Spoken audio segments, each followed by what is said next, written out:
Hey Canucks fans, would you be open to the Lotto Line being reunited, even if it meant putting Petey on the wing? I'm Canuck Clay, and this is my Canucks take all in one take. It's Clay's Canucks commentary for Wednesday, January the 12th. If you're new, here's what you should do. Hit the subscribe button now for daily Canucks insight that's positive, timely, and trustworthy. As always, this vlog is brought to you by Perform Transform, personal training and weight loss. Sign up now for a free 7-day trial. Use the link in my video descriptions. And by Van City Experts Real Estate Group. Contact Jason Lim and his team for all of your real estate needs. Now, my microphone just busted. It just broke on me, so hopefully you can hear me. We're going old school, just ambiance and environmental sound, so you can hear the rain. I'm sure it's smacking against my car roof. And I want to remind you that today's Wednesday, so tonight, my weekly Wednesday night live stream starting at 10 p.m. Pacific. I want to talk about the Lions. The Lions are, I don't want to say an easy topic to go to, but it's a topic that we're always interested in because it means which players are playing with which players, and it goes a long way towards the success of the team. Now, the Canucks lost 5-2 yesterday against Florida. I think the Canucks they didn't play that badly, but Florida obviously showed why they're the best team in the league right now. And I want to focus on the forwards themselves because according to Thomas Drance, according to the Canucks PR Twitter account, I guess he gets updates from them on the road, the Canucks practiced today how they played yesterday. So the same configurations up front. So you had Messer, I combined them. You had Miller with Besser and Podkolzin. Then you had Petey with Pearson and Höglander. And then Horvat with Dickinson and Garland. And then the fourth line of Lammikko, Mott, and Highmore. Not going to talk too much about the fourth line because Lammikko, Mott, and Highmore, that's our fourth line. And they were fine. They played and they scored one of our 2 goals yesterday. The other goal coming from the Horvat, Garland, Dickinson line on that broken play in the corner, or that nice play by Garland in the corner to set up Dickinson in the slot. But when you hear that the Canucks went with the same line combinations, the top 9 at practice as they had in their game last night, you could be of one of 2 minds. The first mind would be good for Bruce Boudreau, good for not switching up the lines and being reactionary based on one game, and good for Boudreau on giving these lines a chance to gel, a chance for these players to find chemistry with each other, and a chance for them to work their way out of their I wouldn't even say slump. It's been 1 game since we had these combos, and again, we were playing against the best team in the NHL, in the Florida Panthers, but I think you'd agree, a lot of shots, but not a lot of dangerous chances last night. So that's the argument for keeping these lines together. They're brand new. They were okay yesterday, but most importantly, let's give them a chance to get going. And obviously, you can see why he put these lines together. With Miller and Besser, they're playing very well, especially Besser before he went into COVID protocol. And Podkolzin has shown a jump in his game for the last little bit. So that's why they're together on what you'd say the top line. Then you have Pettersson with Pearson and Höglander. Maybe the thinking is get Pearson to get Pettersson going, which sounds kind of weird to say, but Pearson has been better of those 2 players. And then you want to keep Horvat and Dickinson together from a shutdown perspective. And then Connor Garland can also give them some energy as well. So you can see the thinking in Bruce Boudreau's mind. So those are the reasons why you keep the lines as they are. Or you can go back to the way the lines were before Christmas when the Canucks were in the middle of their 7-game win streak under Boudreau and before Besser went into COVID protocol. And those lines were Miller, Besser, and Pearson. And in that line, you had Miller and Besser, the 2 best forwards since the switch to Coach Boudreau. And then Pearson was also playing very well. Pearson and Miller, in particular, very hard to play against on the boards and in front of the net.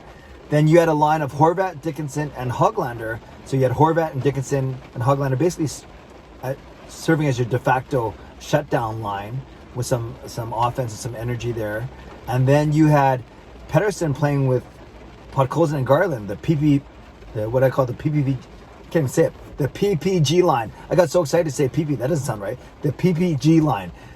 Pettersson, Podkolzin, and Garland. And Podkolzin was playing well. Garland was showing some flashes for sure. And Petey was up and down in his game. But they were the most intriguing line, but maybe the most inconsistent of those 3. So you could always go back to those lines because those lines were working and the Canucks were winning. Or I'll give you a third option. And I would love to know your thoughts on this, Canucks fans. These are the options. These are the combinations that I've been advocating for ever since we traded for Garland and then we signed Dickinson as a free agent. And we still haven't seen these combinations. I've been talking about these combinations ever since July. And that was Lotto Line, and then Horvat with Garland and Höglander, and then Dickinson with Pearson and Podkolzin. So here's my rationale behind all three. Let's start with the Lotto Line. This line is proven to be effective. It can be one of the top lines in the league once they're playing well. But of course, the trick here is, would you keep Miller in the middle, because he likes playing in the Miller in the middle, and would you put Pettersson on the wing?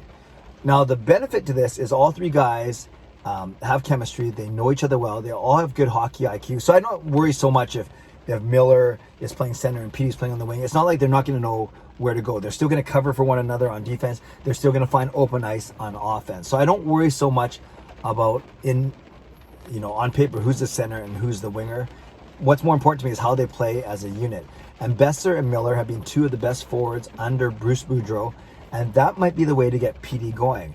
Now, the disadvantage to this is usually the center is the one controlling the puck, and the wingers are the ones that are skating pretty fast. And you might say this isn't the fastest line ever with Miller, who's fast, but then PD and Besser don't have the most amazing foot speed. But with Miller's confidence right now, I would trust that he could get the puck to PD and Besser in the proper places. So why not try the Lotto Line, but as a quick modification, have Miller in the middle and PD on the wing. Then my second line of Horvat, Garland, and Höglander. I think you have a lot of you have great skating on this line, a lot of offensive ability, and Horvat has such almost untapped offensive ability. Sometimes he's been cast as a shutdown guy. Other times it's with Pearson, who in the past hasn't been the best for Horvat's production. I would love to see Horvat with two truly offensive players, and that would be Höglander and Garland. So they'd be a fast line. I don't worry about them being overpowered physically, because Garland and Höglander, they're fast enough, and you can see they play above their weight as well. So I'd like to see that. And then that gives you a shutdown line of Dickinson in the middle, who came as a shutdown center, touted as a shutdown center, with Pearson and Podkolzin, two guys who have offensive ability but are also responsible defensively and are bigger bodies overall. So that would be a shutdown line to me. Now, I guess the thing working against my hope and my suggestion is that right now Dickinson is being played as a winger and Miller's been playing as a center, and that's why you'd have to put PD on the wing if you reunite the Lotto Line. So Canucks fans, I'd love to know your thoughts. Would you go with my suggestion of Lotto Line with PD on the wing, then Horvat, Garland, Höglander, and then Dickinson, Podkolzin, Pearson?